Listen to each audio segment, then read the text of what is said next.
ambin'ny 10 taona izay amin'ny vola no miara-dalana aminao isan'andro. Raha tegna tadidiko zao mahakasika tamin'ny vola za tokony efa frais d'inscription dia za efa tatana mamako tanvoemara dia nitady solution rapide dia direct nalefa pare vola dia nifaiky tamin'ny andragny fogna le frais d'inscription. Nisy fotoana nisy kely amin'ny vidy entana teto tsy ampy vola tena ampelantanana dia niteny izy hoe mampiasa vola ve nareo dia zay nahatonga na hoe ohatra mety amiko zany fa ampiasa vola. Efa iainan'ny olona isan'andro le izy dia ole dia hoe andeha amesaka volany amin'ny banky sao zany izy mbola sahirana be fa izy vao mivoaka amin'ny trano dia efa mahita cash point izy toa dia efa mampiasa efa ohatrany hoe karazana portefeuille olona mihitsy zany le amin'ny vola.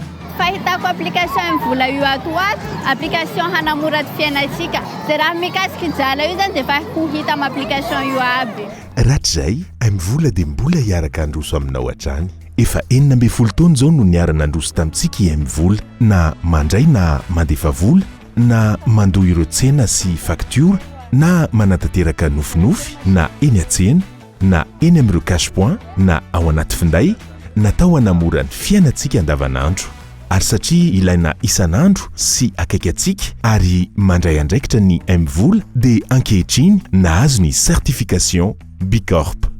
M-vola miara-mandroso isan'andro.